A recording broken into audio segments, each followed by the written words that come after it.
एक आयुर्वेदिक प्रिंसिपल जो हर किसी को अपनी लाइफ में अप्लाई करना चाहिए? Awareness, live with awareness, that's the main part. अगर आपसे कोई पूछे कि आयुर्वेद के हिसाब से एक मॉर्निंग हैबिट जो हर किसी को रोज करनी चाहिए, वो क्या है? वही मैं कहूँगा कि चाहे कुछ भी ना करो, जब भी आप उठते हो, brush your teeth, scrap your tongue, that will minimise 50% of your problems. एक कॉमन हेल्थ मिस्टेक जो लोग बार बार करते हैं, they can not change their habit. अगर वो थोड़ा सा डिटरमिन कर जाएं और उनको अगर बताई जाए कि ये आपकी हैबिट है, आपके कॉज ऑफ द प्रॉब्लम, और उनको अगर कर लें तो आपकी प्रॉब्लम्स वहीं पे ही ठहर सकती हैं और धीरे धीरे फिर आपके शरीर को छोड़ के निकलती हैं। नमस्ते, आपका स्वागत है राइजिंग बियॉन्ड बॉर्डर्स के आज के एपिसोड में, जहां पे हम लेकर आते हैं माइग्रेंट्स की रियल लाइफ और अनफिल्टर्ड स्टोरीज।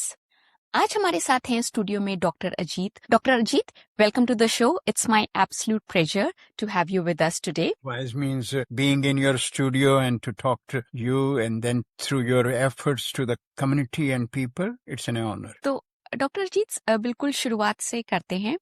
अगर कोई आपको नहीं जानता है कि वो कि आप आयुर्वेदिक डॉक्टर हो, तो आप उनके लिए अपने आप को कैसे इंट्रोड्यूस करोगे? Well, in simple way to talk about that, I practice Ayurvedic medicine, which is one of the oldest system of medicine originated from our Eastern world, which in a simple way we can say from India, and it's more holistic approach to well-being. That's the simple way everyone need to understand. It's not a medicine that can fix your problem by giving you some kind of pills. That's how I can say in simple way. के बारे में जानना चाहेंगे, आपका बचपन कहाँ पे था? Well, I lived up to age 17 in Upper Himalayas in Himachal Pradesh, Kullu, Nagar.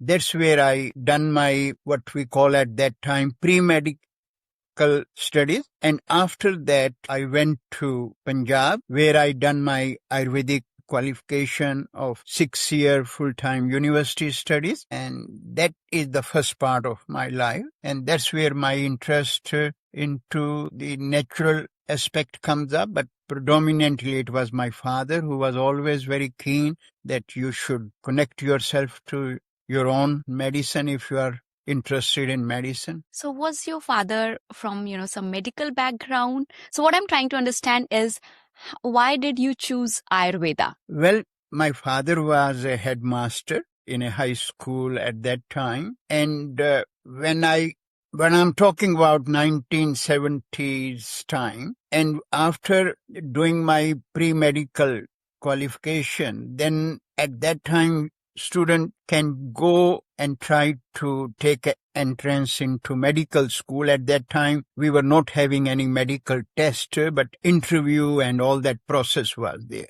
So we do have to fill form and where father signature is required. So when I took my form to my father that I want to go to medical school, because at that time my marks were enough to help me to get into medicine. But his simple advice to me was that if you can get into medicine and you have an interest, then I will advise you that look for Ayurvedic medicine. And then I tried to look at what are the colleges available, and the closest to us was Punjab, coming from Himachal. So that was the city, Patiala, where I able to get into Government Ayurvedic College and took the degree there. And then, probably you would have, after completing your studies, you would have practiced Ayurveda in India. So then, how did New Zealand come into the picture? What made you migrate to New Zealand? Well, to be very honest, I can tell this very simple, but in a short way. In completing my degree and internship in 1978, then I took government job with our Punjab government. We have different states in India, and each state has its own medical or health system, you can say. I worked with the government of Punjab for 19 years before moving to New Zealand. So the reason of me looking for to come to New Zealand or Australia was that I was always very keen to see that how this science, which is one of the such a profound science to tell people about their how they can sustain and maintain their well-being, that how Western world can receive. And at that time, not much was available that how you can go out, but in 1987, Commonwealth countries opened their immigration to skilled migrant. And that's where I applied for New Zealand and Australia, and we were able to get our, what you call them, permanent residency in 1995. But by that time, I was having no idea where New Zealand is, honestly speaking. In our early school days, we have one chapter about Maoris, right? Maori culture, Maori sort of race. That's what we know. And when we grow up in our teen age, we were only aware about New Zealand's cricket team. That's all I was aware of. But then here we are now after 30 years. As we are talking about 1990s, I'm pretty sure New Zealand would have been a very different place back then. So when you migrated, what were the initial challenges, and especially coming from the medical background in India and over here, they don't recognize even if you have done your proper medicine back in India. So how was those challenges, and how did you navigated your initial few years? Well, that's what I shared, that when I got my residency, what you call them, visa, and everyone in my circle, my family were very much shocked, and because at that time I was having a very successful career in working as a Ayurvedic medical doctor in a health center, and my position was now more on a senior level. My wife was working as a lecturer in Khalsa College, Amritsar. So our life was all reasonably set. But when we got this residency, that's where I start looking at that what actually I will do there, right? And then I wrote to New Zealand government health minister. I was able to find on their website their address and everything. At that time, there was not much these mobile phones and other thing. It was all, even emails were not at that time in the part I live, right? Computers were not very much common. So I wrote in a letter, and I was not actually hoping that some response will come, but I was very surprised that response from health minister at that time, it was Jenny Shipley, and they responded to me, and the simple extract of that email, that letter was that as long as you don't pretend to be a medical doctor, you can practice as a complementary medicine practitioner, and that was enough for me. So that gave me some hope that if I land up in this country, actually I can start something. For sure, I was very much clear that there will be struggle. So that's where I came, and at that time my wife was 7 months expecting our first son. So I slowly start looking out that what are things available. At that time, not even one person, I will say, on a common level who was aware that what Ayurveda is. So, but then I tried to look at these yoga centers, because someone told me that there are some yoga schools there. 1 or 2 were all over Auckland. So I went to one of the yoga studios on High Street in Auckland, and I introduced myself, and they were very kind that, okay, you can do some short courses or introductory courses, and that's where I start talking about what Ayurveda is, what are the principles. So that's slowly things move. And then in 1996, you and your wife, they opened up Planet Ayurveda, which is now called Ayurveda Wellness, and it's doing so well. So back in those days, like, yeah, you told me that, yes, you went to the yoga center, but when you actually started the practice on your own, how was the response? Like, did you get any of the Indian people visiting to your center, or was it all the Kiwis? And how difficult was it to convince them and letting them know that, yes, this is years. So Ayurveda comes with the years of practice and knowledge. It's not something new that is there, and it has been there for centuries. So how difficult was it to convince them that this is, one of the best medical treatments in the world, if I can say so? Well, as I shared that, I start first of all introductory small classes, lectures, you can say 5 session, 7 session kind of introductory session. And I was very much lucky that in one of my early lecture, there was one medical doctor who was a GP in Henderson, and he's still with me, means he's a good friend of mine for last 30 years. And he was very much into yoga, and then he become interested into Ayurveda. He advised me that, okay, you can start practice in Henderson at Lincoln Road. So I started practice there, but then the idea was that how to get clients. So I start going to these different associations like Asthma Foundation, Women's Foundation, different skin sort of associations. So various groups were there in Auckland at that time, and I go and talk to them that I would like to come and give a lecture there. So this is how I started, and then some people who were attending my small workshops, they start coming for a consultation. So that's where the process of consultation started. But sad part is today that at that time Indian community was not that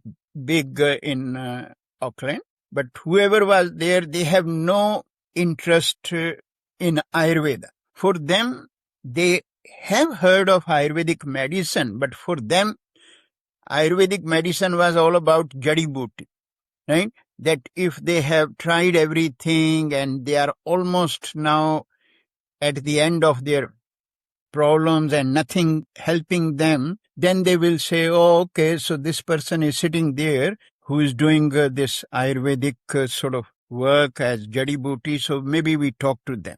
But even in Auckland, that was not possible because Ayurveda comes here as a complementary medicine.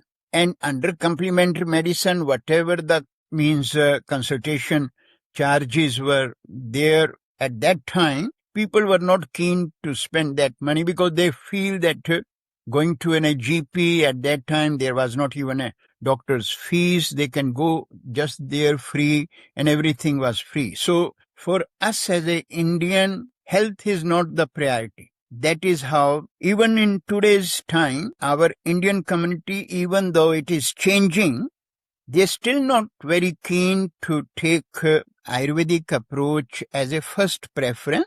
Their first preference will be medical part, and after that they think that, okay, we can look at this option because I'm not getting any good outcome with the Western medicine. That's how they follow. But majority of my clients, even in today's time, it's about Western clients.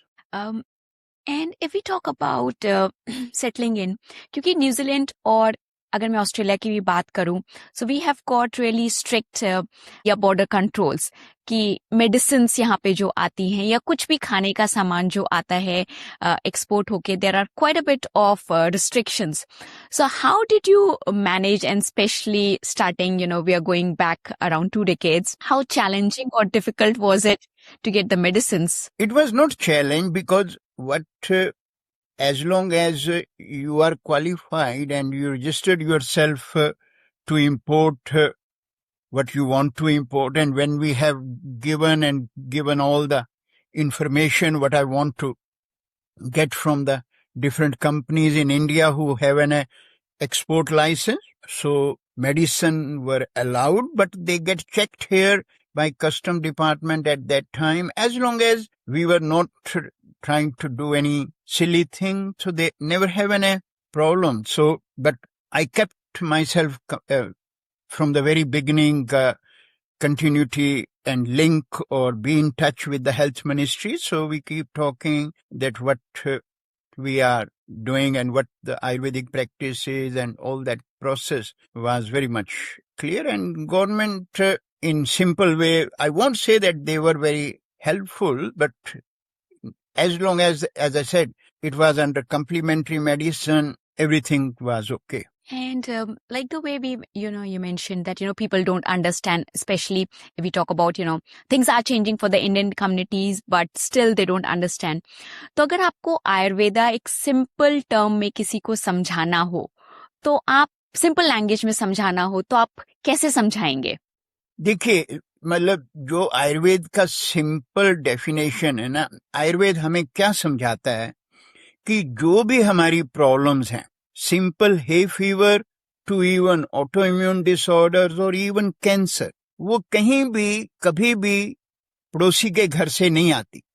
उन problems को हम पैदा करते हैं और हम ही उनको ठीक कर सकते हैं. इसमें आयुर्वेद हमें बताता है कि हमेशा हर एक प्रॉब्लम के दो कारण हैं. एक है हमारी हैबिट, एक है हमारी थॉट.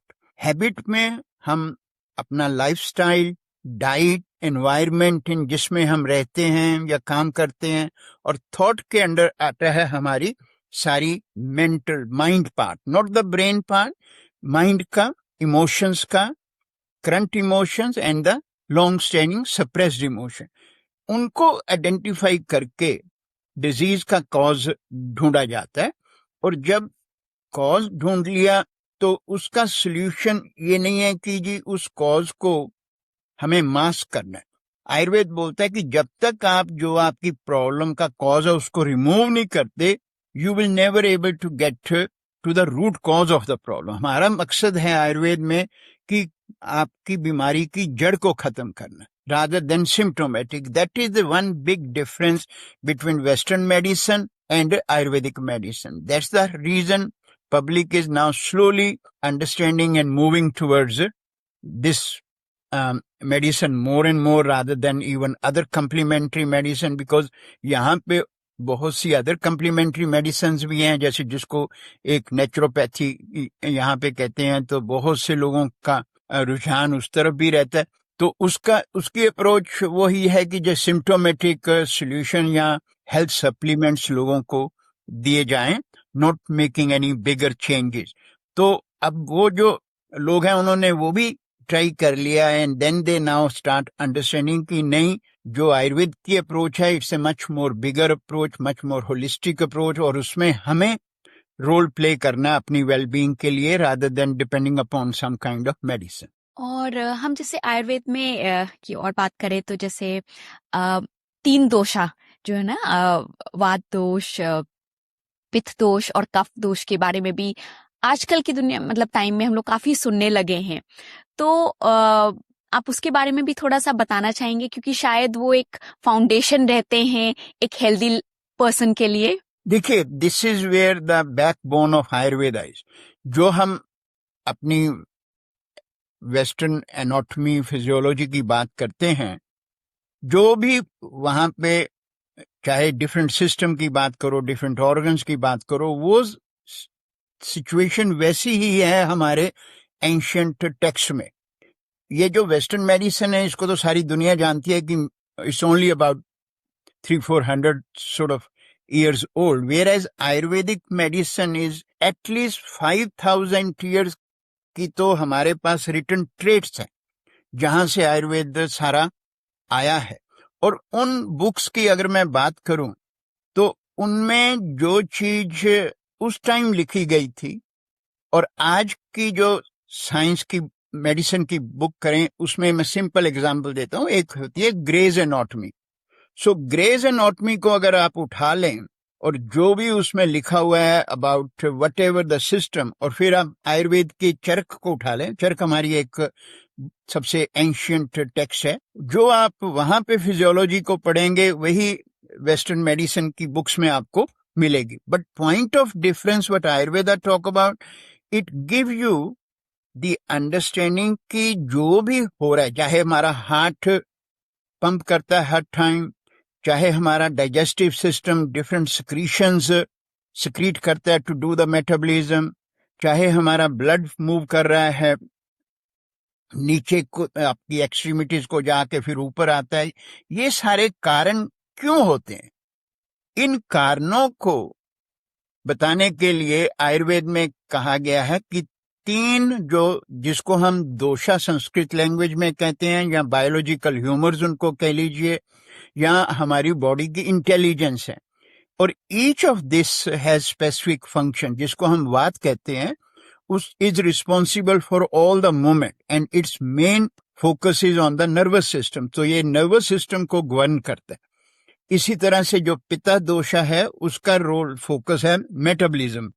तो all kind of metabolic process in body are govern by pitta dosha. And then तीसरा है जो कफा दोषा है। कफा दोषा means the moistness, the mucus, और bringing things together, compactness, groundedness. That's what the role of a kapha dosha is, which is responsible for anabolic function, whereas pitta dosha metabolic function and vata is for catabolic function. So this is how the process works. Ayurveda मतलब हर एक चीज को clearly आपको define करके बता देता है कि ये कारण है, इस तरह से ये फंक्शन हो रहा है। अब जैसे अगर हम डाइजेशन की बात करें तो डाइजेशन क्या होती है, मेटाबॉलिज्म क्या होता है, आपने जो मर्जी खाया है, no matter how good food you are eating, वो food ultimately has to metabolize in your body to produce nutrient for any individual. But problem ये है कि अगर आपका metabolism is not in optimum stage, what will happen, body will not be able to digest that food properly, and that will produce more toxin, less nutrient, and that's how the person's health will start depleting. Now, point of difference in Ayurveda is, Ayurveda can identify कि आपकी metabolism, आपकी digestion क्यों गड़बड़ हो रही है। Whereas in Western medicine, चाहे आप GP के पास जाएं, चाहे functional medicine के practitioner के पास चले जाएं, चाहे integrated medicine practitioner के पास चले जाएं, चाहे naturopath के पास चले जाएं, उनका क्या है, वो आपको बोलेंगे कि according to my diagnosis your hydrochloric acid is not getting produce by your body specifically, but you don't need to worry, here you go, this is your hydrochloric acid powder which you can start taking 1 tablespoon after each meal and you will be wonderful.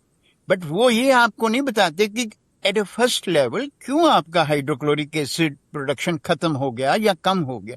Whereas Ayurveda आपको पहला ये बात करेगा कि भाई ये जो चीजें आप कर रहे हो, इनके कारण से आपका हाइड्रोक्लोरिक एसिड की प्रोडक्शन गड़बड़ हो गई है, पहले तो इनको खत्म करो, और जब तक आपकी बॉडी क्लीन नहीं होती, इंटेलिजेंस वापस नहीं आती, उस टाइम तक ये थोड़ी जो मैं आपको हर्ब्स बता रहा हूं वो आप यूज कर सकते हो, but you don't need to depend upon these whole your life. That's the way things work.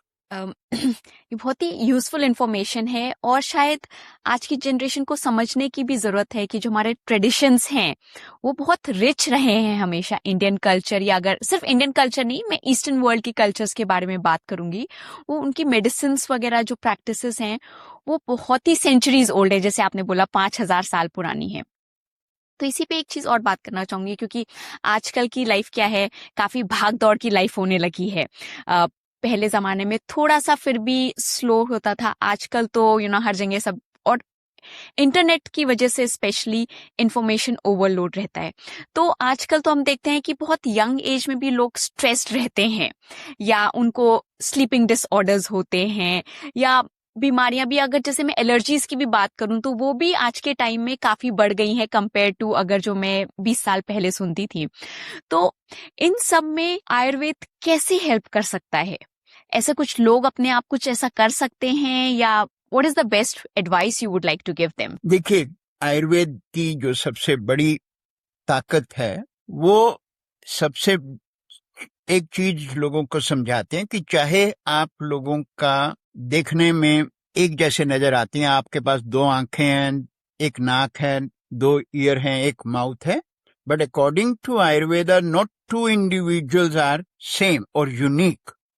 उसको हम कहते हैं आयुर्वेद में आपकी प्रकृति, आपकी बॉडी टाइप, जिसको आप वेरी अर्ली स्टेज के ऊपर ही आइडेंटिफाई कर लेते हैं आयुर्वेद के प्रिंसिपल्स के according. And once you know what body makeup I am, then Ayurveda आपको बोलता है कि आपका जो खान पान है, आपका जो लाइफस्टाइल है, आपकी जो डाइट है, according to your body makeup, your prakriti और बॉडी टाइप के अकॉर्डिंगली होनी चाहिए। और अगर वो हम नहीं फॉलो करते तो उसको हम बोलते हैं कि इनकम्पैटिबल ईटिंग। जब हम अपनी बॉडी को फीड कर रहे हैं all the time with incompatible substances, क्या होता है कि हमारी जो बॉडी की इंटेलिजेंस है, every individual according to Ayurveda has it unique bodily intelligence, and when that intelligence in optimum stage, optimum form, that intelligence has the ability to flush out all the built-up of the toxin which built in every individual on a day-to-day basis, the wear and tear that take place at a physical, mental and emotional level. Problem तभी होती है जब वो bodily intelligence गड़बड़ हो गई, then वो toxins निकाले नहीं जाएंगे, they ultimately start manifesting at different levels and give us one और द अदर डिजीज। मैं एक सिंपल चीज हमेशा हर एक क्लाइंट को कहता हूँ, स्टूडेंट्स को भी कहता हूँ, मुझे अब 47 ईयर्स हो गए हैं पढ़ाते भी, ठीक है, 30 ईयर्स ऑस्ट्रेलिया में पढ़ाते हो गए मुझे।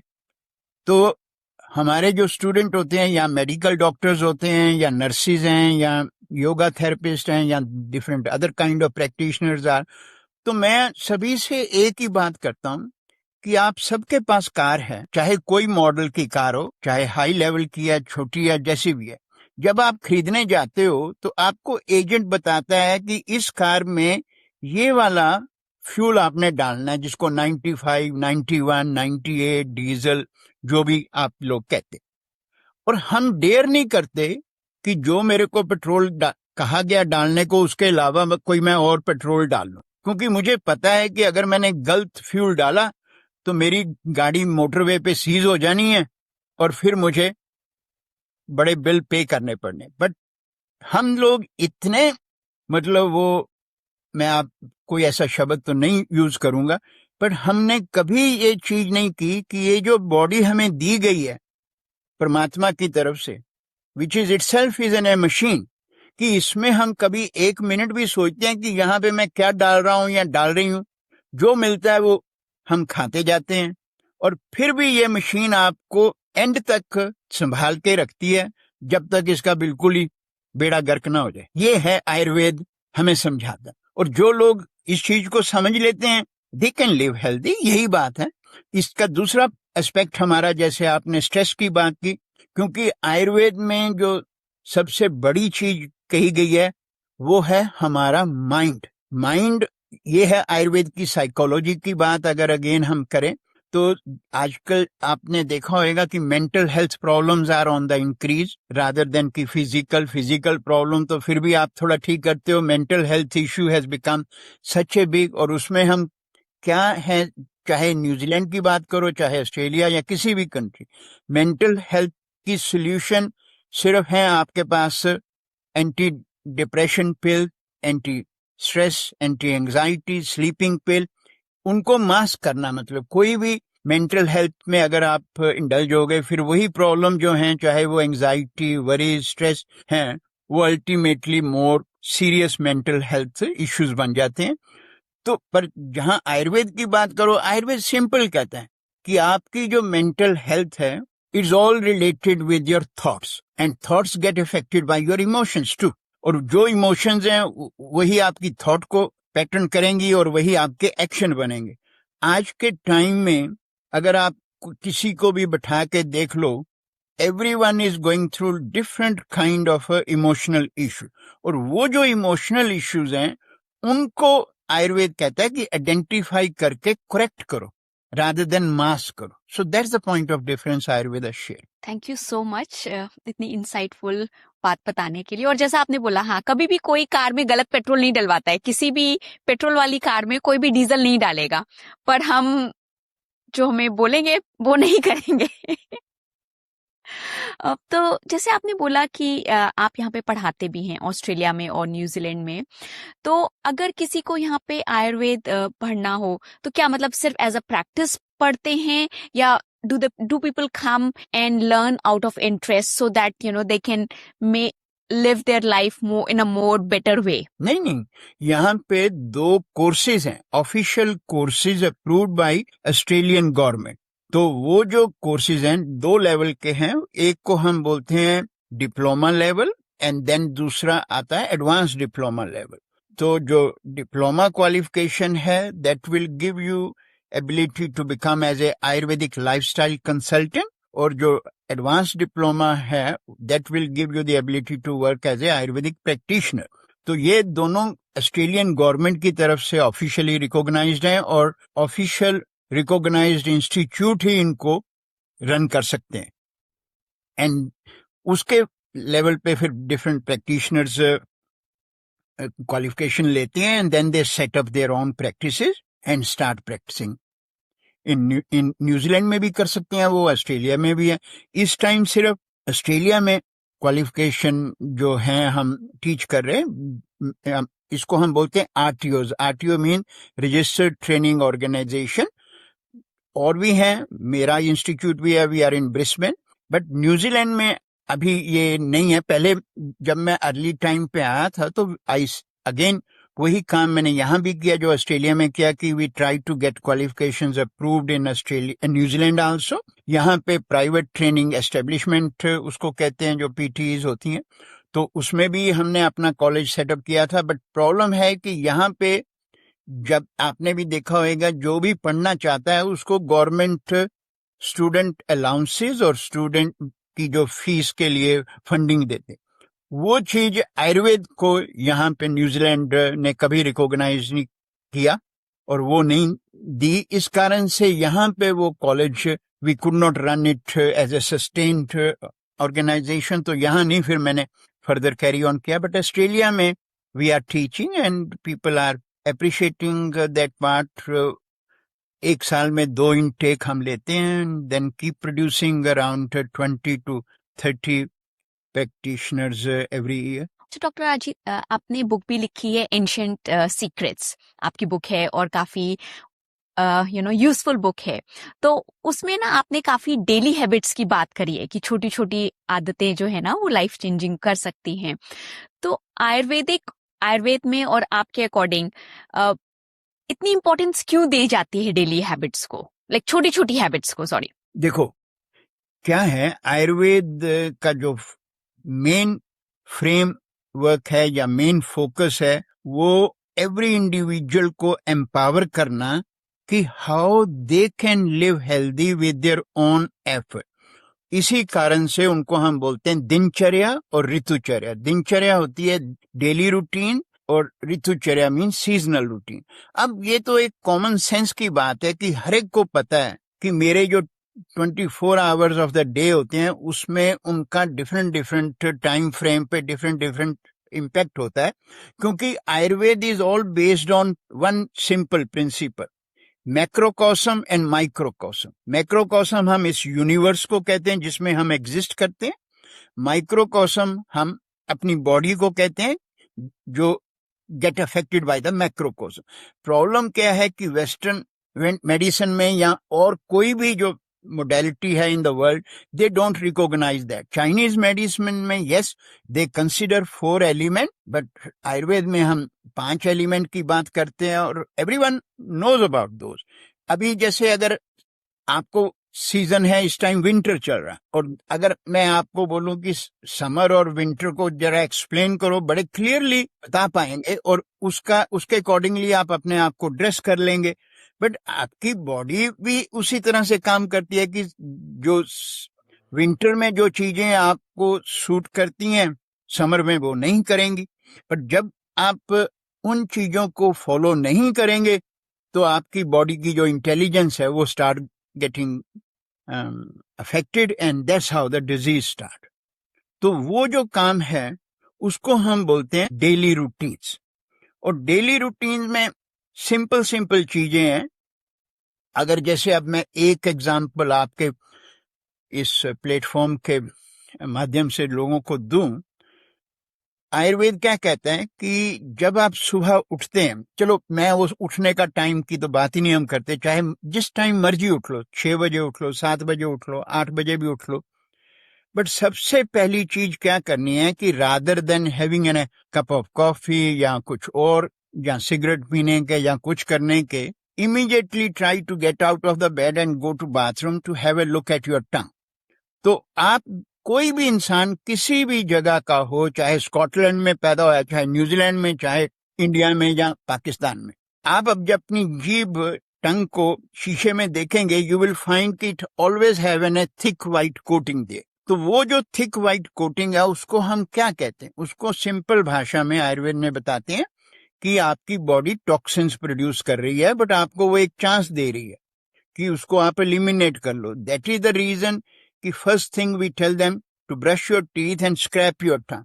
बट होता क्या है कि 99% पीपल डोंट अंडरस्टैंड दिस कि वो क्या है, इसके क्या होना है, बट वही आपका फर्स्ट स्टेप है टुवर्ड द ग्रेवयार्ड। वहीं से आपकी प्रॉब्लम्स बिल्टअप होती हैं, और स्लोली जब आपकी बॉडी की इंटेलिजेंस गड़बड़ हो जाती है, unfortunately we get diagnose with this cancer और दैट कैंसर। हम सोचते हैं कि ये पता नहीं मेरे कर्मों का फल है, चाहे इस जन्म के कर्म है या पिछले कर्म, क्योंकि इंडियन कल्चर में हम कर्मों की बात भी करते हैं, ठीक है ना, या फिर कहते हैं कि पड़ोसी ने कोई जादू टोना कर दिया मेरे पे तो इसलिए मेरी प्रॉब्लम आ गई। कोई कुछ नहीं करता, ये it's all in our hand. That is what Ayurveda teach, very simple way. ये जो मैं बोल रहा हूँ ये मैं अपनी बना के नहीं बोल रहा, हमारी जो एंशिएंट टेक्स्ट है उसमें लिखा है बड़ी क्लियरली कि क्या बीमारी कहाँ से आती है, कैसे आती। अच्छा, जैसे आपने अभी बात करी मौसम की, तो न्यूजीलैंड का की मैं बात करूं और ऑस्ट्रेलिया, दोनों कंट्रीज की मैं बात करूंगी, यहाँ पे काफी विंडी रहता है compare to Indian cities. Indian के हाँ कुछ कुछ सिटीज में शायद रहता होगा विंडी, बट मोस्टली इंडिया में उतनी विंड नहीं रहती है। तो यहाँ पे जब अगर ईस्टर्न कंट्रीज से आते हैं, चाहे मैं सिर्फ इंडिया नहीं, मैं पाकिस्तान की भी बोलूंगी क्योंकि वहां पे भी बहुत ज्यादा विंडी नहीं रहता है, तो जो हमारी माइग्रेंट कम्युनिटी आती है यहाँ पे, तो उनको ऐसे क्या चेंजेस लेकर आने चाहिए, क्योंकि चाहे वो फूड हैबिट्स में हो या कुछ और, क्योंकि यहाँ का वेदर तो विंडी है ही है, और उससे मैंने देखा है लोगों को जनरली यहाँ पे आके हे फीवर की काफी प्रॉब्लम्स होने लगती हैं जो उनको इंडिया में नहीं होती हैं, या दूसरी चीज है allergies. So what can they do? Anything that you would suggest? नहीं, सिंपल है, कोई ज्यादा इसके बारे में रॉकेट साइंस नहीं है। वही मैं कह रहा हूँ, सिंपल आयुर्वेद बताता है कि आप अंडरस्टैंड करें कि ये जो मेरे अराउंड एनवायरनमेंट है वो कैसा है। अगर मेरा एनवायरनमेंट कोल्ड, डैम्प, मॉइस्ट है तो मेरी बॉडी भी उसी एनवायरनमेंट के इफेक्ट में रहेगी। तो अब मैं अगर वैसी ही चीजें खाऊंगा या खाती हूँ, कोल्ड, डैम्प, मॉइस्ट फूड, जिसको आप कह लीजिए चीज है, पिज्जा है, बर्गर है, कोल्ड ड्रिंक्स हैं, आपका योगर्ट है, आइसक्रीम है, नाक बहरा होता है, आइसक्रीम हाथ में होती है, तो कौन सा भगवान आपको बचाएगा? आप खुद सोच लो। बट प्रॉब्लम है कि हमने अपना सब कुछ बंद किया हुआ है।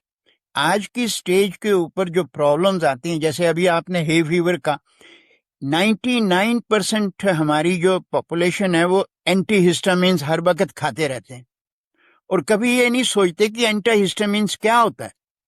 Antihistamines, you are killing your immune system. तो फिर एक स्टेज आती है जब आप डॉक्टर के पास जाते हैं, डॉक्टर आपको बोलता है यार कि तेरा इम्यून सिस्टम तेरे को खा रहा है, जिसको हम ऑटो इम्यून डिसऑर्डर्स बोलते हैं। तो ऑटो इम्यून डिसऑर्डर्स कुछ नहीं होते। जब आपने अपनी बॉडी को, अपनी बॉडी की इंटेलिजेंस को यूज ही करना है तो प्रॉब्लम तो आएंगी ना। वो आयुर्वेद कहते हैं और कोई सिस्टम नहीं कहता। मैं बिल्कुल स्पष्ट तौर पे हर जगह यही मैं कहता हूँ, अपने क्लिनिक में भी मैं यही बात हमेशा कहता हूँ कि भाई अगर आपने चेंजेस करनी है तब मेरे पास आओ, अगर नहीं चेंजेस करनी है तो आई am not the right person for you.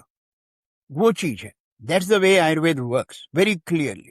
तो सिंपल चीजें, अस्थमा है किसी को, वो इनहेलर के ऊपर इनहेलर लेते जाते हैं। शुरू में 1 पफ लेना है, फिर 2 पफ के ऊपर आ गए, फिर कंटिन्यूसली लेना है, बट अपनी चेंजेस नहीं करनी लाइफस्टाइल में। वही पिज्जा भी खाना है मुझे, इंडियन भुजिया भी खाना है, चिप्स भी खाने हैं, फिश एंड चिप्स भी खाना, फिर मैंने कोल्ड ड्रिंक भी पीनी, मैंने कॉफी भी पीनी, मैंने स्मूदीज भी पीनी, मैंने पीनट बटर भी खाना है।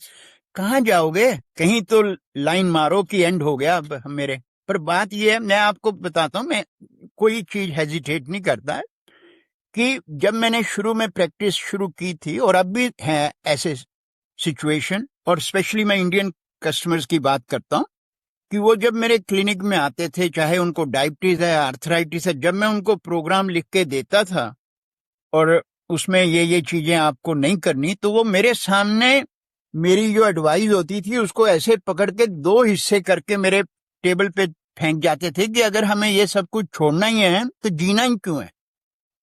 क्योंकि हमारी प्रॉब्लम क्या है, हमारी लाइफ सिर्फ इन दो लिप्स में रह गई है। ये आयुर्वेद हमें कहता है, मतलब ऐसा नहीं है कि वो कहता है कि रिजिड बन जाओ, ना ही आयुर्वेद कहता है कि आप सब कुछ छोड़ के हिमालय पे चले जाओ।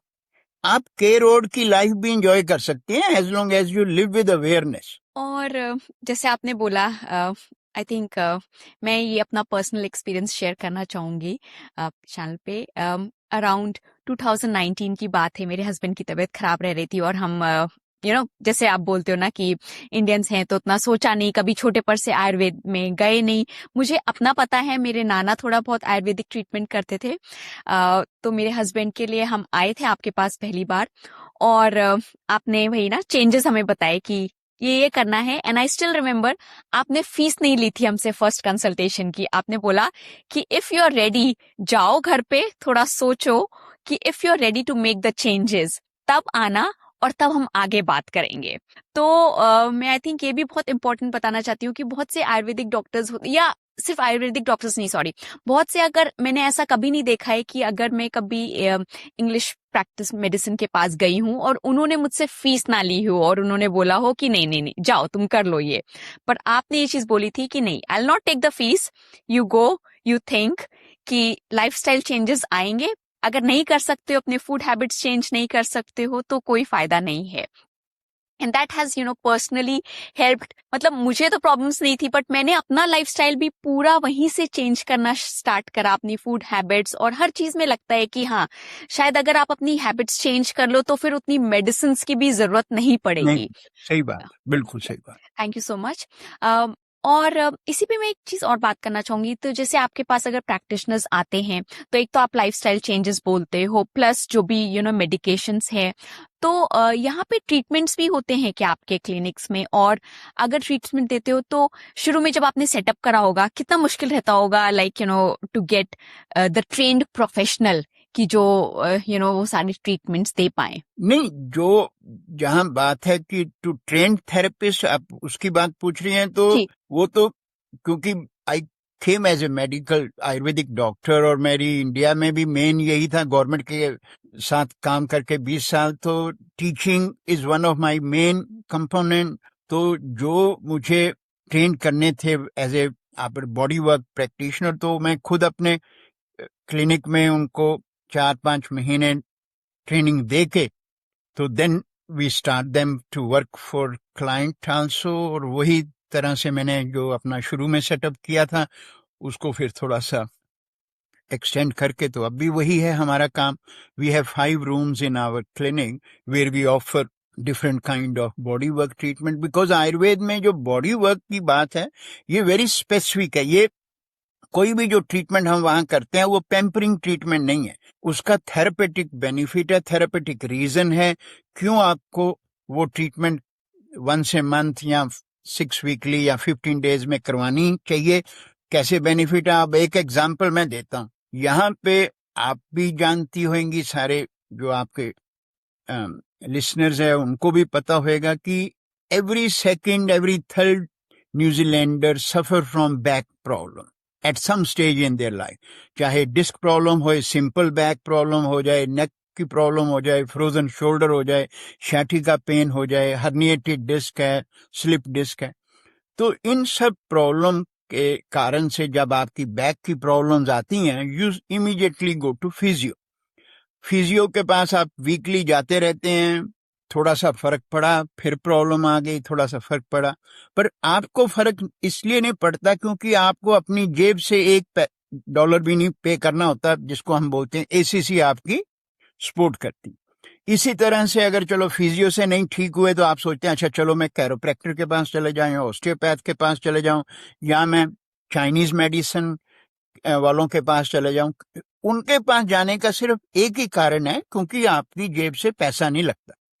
बट वही जो प्रॉब्लम्स हैं जब ठीक नहीं होती तो लोग सोचते हैं अच्छा चलो इसमें आयुर्वेद का, तो क्योंकि आयुर्वेद में एक वेरी स्पेसिफिक मस्कुलोस्केलेटल ट्रीटमेंट्स होती हैं, पर जब वो आते हैं तो उनका यही रहता है कि आपकी जो ट्रीटमेंट एक ट्रीटमेंट है वो इतनी बेनिफिशियल है, बट प्रॉब्लम है कि आप हमसे चार्ज करते। तो मैंने कहा भाई मैं चार्ज इसलिए करता हूं कि हमें एसीसी रिकॉग्नाइज नहीं करती। और एसीसी क्यों नहीं रिकॉग्नाइज करती, वही बात है, जब मैं शुरू में आया था मैंने कोशिश की इन चीजों पे, तो क्योंकि हमारी इंडियन कम्युनिटी इसको सपोर्ट नहीं करती कभी भी, ना ही उस टाइम की ना आज की डेट में भी। तो जब वो सपोर्ट नहीं करती तो एसीसी वाले कहते हैं कि भाई आपके अपने ही लोग नहीं आपको सपोर्ट करते तो हम आपको कैसे करें। So that's where the problems are. तो बॉडी वर्क की मतलब बहुत अहमियत है हमेशा। जैसे आपकी कार की सर्विसिंग रेगुलर आपको चाहिए, उसी तरह आपकी बॉडी को भी सर्विसिंग की जरूरत होती है। बट प्रॉब्लम है ना कि बॉडी की सर्विसिंग के लिए क्योंकि थोड़ा पे करना पड़ता है पॉकेट से, तो आदमी सोचता है वही पैरासीटामोल खा लो, क्यों कुछ खर्च करना। और अगर आपसे मैं पूछूं कि आप अपनी जर्नी को लुक बैक करते हो अपनी लाइफ में, तो कुछ ऐसे मेमोरेबल मोमेंट्स होंगे या अचीवमेंट्स होंगे जो आप शेयर करना चाहेंगे, चाहे वो इंडिया की रही हो, चाहे ऑस्ट्रेलिया की या न्यूजीलैंड की? देखिए मैं सबसे पहली चीज तो ये कहूंगा कि I am very thankful to almighty कि he has given me the opportunity to do this service. मेरे लिए ये सर्विस ये नहीं है कि मैं न्यूजीलैंड में आके, मेरे लिए सर्विस मेरे शुरू में जब मैंने प्रैक्टिस शुरू की थी अपना इंडिया में भी, क्योंकि जॉब के साथ साथ we can practise in India too, तो ये वहाँ के रेगुलेशन है। तो मेरे फादर ने मुझे एक चीज एडवाइस की थी कि मेक श्योर कि 1 day a month you do totally free clinic. वो मेरे लिए शुरू से ही चीज रही कि मैंने एक दिन महीने में कभी किसी से चार्जेस नहीं लिए। फिर मैं जब यहाँ आया तो यहाँ मेरे लिए सबसे बड़ी बात थी कि मैं कैसे इसको करूं। तो फिर मैंने इसको इस तरह से बनाया कि अपनी इंडियन कम्युनिटी के लिए मैंने, आप किसी से भी पूछ सकते हैं कि एटलीस्ट 14-15 ईयर्स मैंने कोई कंसल्टेशन चार्जेस नहीं लिए इंडियन कस्टमर से। सो वो आते थे, उनको जो भी एडवाइस देनी है हाफ एन आवर में, अगर मेडिसिन लिखी है कोई खरीदना चाहता है वो कर ले, पर कंसल्टेशन के चार्जेस नहीं लिए।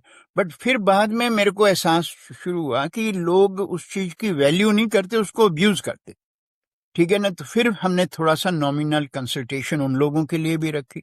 तो ये जो चीज है मैं यही कहूंगा कि बड़ा परमात्मा का शुक्र कह लीजिए, जितना भी आप थैंक कर सकते हैं। पर इसके साथ साथ मैं ये कहूंगा कि western community really value wellbeing. इस कारण से उनको ये चीज पता है कि आयुर्वेद, इसी तरह से योगा है, मेडिटेशन है, ये कंपोनेंट्स जो हैं आज की डेट में ये क्यों थोड़े पॉपुलर हो रहे हैं, और पॉपुलर हो रहे हैं वेस्टर्न वर्ल्ड, वेस्टर्न मेडिसिन के, वेस्टर्न कम्युनिटी के लोगों को, क्योंकि दे वैल्यू हेल्थ। आज के टाइम में उनके लिए wellness is more important, and wellness what they look for which is more holistic. हमारी अभी भी कम्युनिटी में wellness has not become an a priority. That's one big fault. और आपको न्यूजीलैंड हेल्थ गवर्नमेंट की तरफ से लाइफ टाइम अचीवमेंट अवार्ड भी मिला है for your services towards the community. तो जब आपको वो अवार्ड मिला तो how did you process it, और आपकी फैमिली को कितना अच्छा लगा? वेल, हमेशा यही होता है कि जब भी आप कोई काम कर रहे हो उसका अगर एक्नॉलेजमेंट होता है कम्युनिटी की तरफ से या ऑफिशियल की तरफ से, तो आप you feel that at least you have done something. और वही चीज था मेरे लिए। मेरी फैमिली की सपोर्ट बहुत बड़ी रही है, क्योंकि मेरी वाइफ ने एक ही चीज कही थी कि हम दोनों में से एक ही अपना कैरियर पाथ शुरू कर सकता है, तो क्योंकि हमें अपनी फैमिली का बैलेंस भी रखना था। तो उसने कहा कि I am not going to work, you start doing your practice और जो भी आप करना चाहते हो, तो उसका सेक्रीफाइस बड़ा रहा है।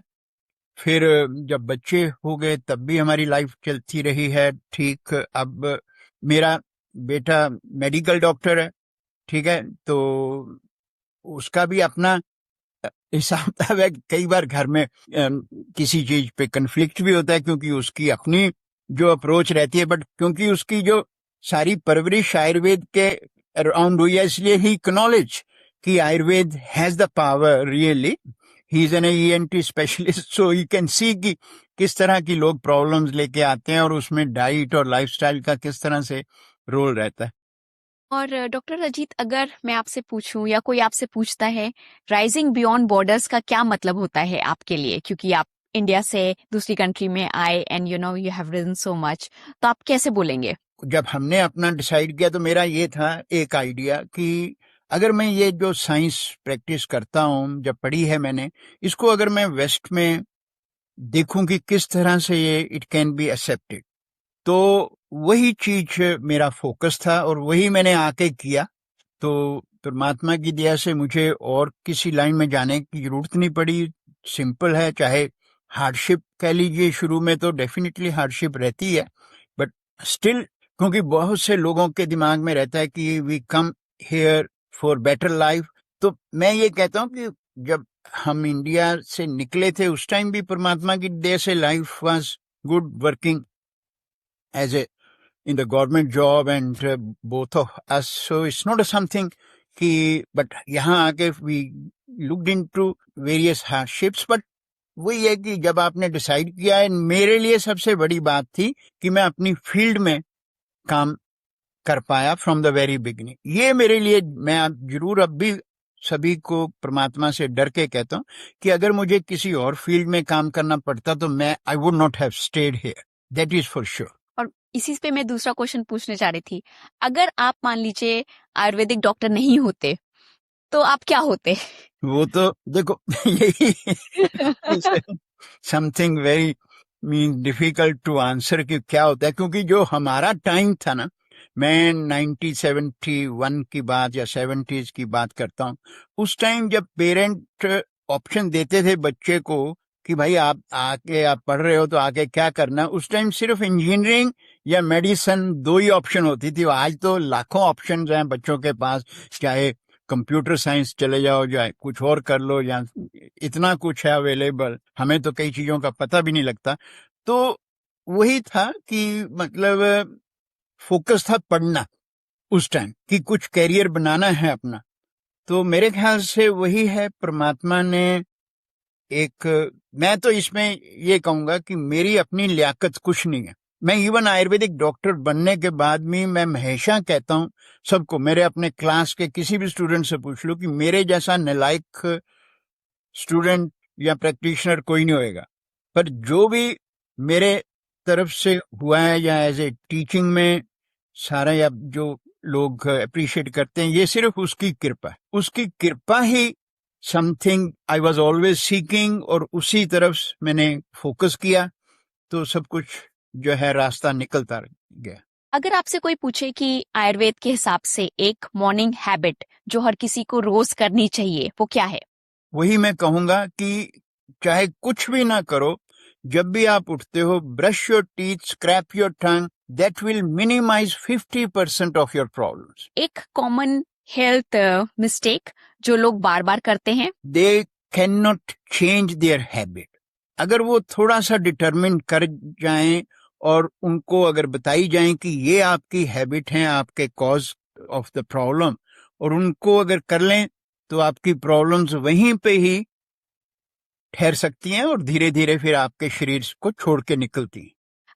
आजकल के जमाने में ना क्या होता है, हर थोड़े दिनों में कुछ ना कुछ वेलनेस ट्रेंड्स आते रहते हैं कि ये देख लिया, ऐसे कर लो, वो कर लो। तो ऐसा सा कोई एक वेलनेस ट्रेंड आप बोलना चाहेंगे जिससे लोगों को केयरफुल रहना चाहिए? वेल, ये सोशल मीडिया का जमाना है, ठीक है ना, हर एक टाइम पे कोई ना कोई नई चीज आती रहती है। पर मैं ये कहूंगा कि देखो, आयुर्वेद की जो हम आज बात कर रहे हैं, ये 5000 ईयर्स ओल्ड साइंस है, तो इसमें कुछ ना कुछ तो होएगा कि आज हम उसके बारे में बात करें, क्योंकि आज के टाइम में तो 2 महीने में हर एक चीज नई आ जाती है। चाहे मेडिसिन की बात कर लीजिए, अपने मैं वेस्टर्न मेडिसिन की बात करता हूँ, एवरी 6 मंथ में हमारे पास नई मेडिसिन आती रहती है, चाहे ब्लड प्रेशर के बारे में, चाहे हेडेक के बारे में, चाहे जॉइंट प्रॉब्लम है या गट प्रॉब्लम। बट जो आयुर्वेद की जो टीचिंग वो 5000 ईयर्स उन्होंने बताई है, वही आज के जमाने में भी रेलेवेंस है, बल्कि ज्यादा है। तो आप ये समझ सकती हैं कि आयुर्वेद की स्ट्रेंथ क्या है। तो कंसिस्टेंसी है और मेन चीज है जो बेसिक, उनको अगर हम अपनी लाइफ में रखें तो दैट्स हेल्प। एक आयुर्वेदिक प्रिंसिपल जो हर किसी को अपनी लाइफ में अप्लाई करना चाहिए। Awareness, live with awareness, that's the main. एक आयुर्वेदिक प्रिंसिपल जो हर किसी को अपनी लाइफ में अप्लाई करना चाहिए। Awareness, live with awareness, that's the main part. और आजकल एआई का जमाना है और हर चीज बहुत कॉम्पिटिटिव हो रही है, हर चीज में एआई आ रही है। तो एआई और आयुर्वेद कनेक्टेड हैं। आई डोंट नो एआई कितना रिसर्च कर रहा है आयुर्वेद पे और आयुर्वेदिक डॉक्टर्स ने कितना यूज करना स्टार्ट करा है। AI will have its own impact, but जो आयुर्वेद की प्रिंसिपल्स हैं टू ट्रीट द एलिमेंट, ठीक है, उन पे मतलब एआई का रोल नहीं रहेगा उसमें, क्योंकि जो हमारी डायग्नोसिस प्रिंसिपल भी हैं उनको हम बोलते हैं, जैसे पल्स डायग्नोज है, नाड़ी परीक्षा, ठीक है, टंग डायग्नोज है, these are all non physical aspect. तो उसमें एआई अपना इतना ज्यादा रोल नहीं रहेगा, बट उनको किस तरह सिस्टमेटिक एंड स्ट्रक्चर्ड रूप में लोगों तक पहुंचाया जा सकता है, उसमें एआई डेफिनेटली हेल्प करेगा धीरे धीरे आने वाले टाइम में। एक मैसेज यंगस्टर्स के लिए जो कि अभी कॉलेज से pass out, school, high school से पास आउट कर रहे हैं, and B it Indian community, B it any other community, तो आप उनके लिए क्या ऐसा इंस्पिरेशनल मैसेज देना चाहेंगे so that when they think about their career and they think okay I want to go into medicine, so they should also consider Ayurvedic as one of their stream of study? मैं इसको कहूंगा नहीं, क्योंकि problem है जब तक main stream में ये मेडिसिन नहीं आए, क्योंकि हर एक माँ बाप, हर एक बच्चा सोचता है कि मेरा कैरियर पाथ जो है वो सिक्योर्ड कैरियर पाथ होना चाहिए। तो अगर आयुर्वेद की बात कर लें तो इसमें आपको अपने आप को एस्टेब्लिश करने में थोड़ा सा ज्यादा मेहनत करनी पड़ती है, इसलिए लोग यही सोचते हैं कि मैं क्यों इस तरफ जाऊं। पर अगर यही जो चीज है इसको गवर्नमेंट एक्सेप्ट कर ले, क्योंकि ये जो साइंस है one of the most effective science for prevention. आज के टाइम में क्या हो रहा है कि रिसर्चेस तो हर रोज होती हैं, न्यू मेडिसिन आ रही हैं। आज अब एक स्टेज आ गई है कि इवन हमारे जो एंटीबायोटिक्स हैं वो almost all antibiotics are almost finish, क्योंकि उनकी जो सेंसिटिविटी है बॉडी के साथ, रेजिस्टेंस, वो बनती जा रही है और we are out of the option. तो जहां हम प्रिवेंशन अगर हम लोगों तक एक फैक्टर बना दें कि आपको साल में 10 विजिट गवर्नमेंट की तरफ से फ्री हों, कि आप अपनी आयुर्वेदिक, अगर मैं ये चीज आयुर्वेद कर रहा हूं तो मेरा कैरियर पाथ जो है वो स्टेबल है, बाकी उसकी स्किल के ऊपर है, उसकी कैपेबिलिटी के, उसके पैशन के, कि how he can build his a good practice. So ये डेफिनेटली होना चाहिए, और अगर ये होएगा तो लोगों का इंटरेस्ट इसमें ज्यादा बढ़ेगा, और इंटरेस्ट बढ़ेगा तो लोग इसको कैरियर पाथ की तरफ भी ले सकते हैं। So that's how I will say. Thank you so much doctor Ajit, firstly अपना टाइम देने के लिए, and I would also like to thank you इतना सारा कंट्रीब्यूशन करने के लिए न्यूजीलैंड और ऑस्ट्रेलिया में, for promoting our culture, for promoting Ayurveda. You could have, you had the options to do so many other things, but still you kept on pursuing and pushing yourself for preserving our culture. So thank you so much. Thanks for your time, and really thanks for giving this opportunity to share, and I hope bit of this might help many people to understand that live with awareness, live with contentment, right? And happiness will come to you from all sources. Thank you.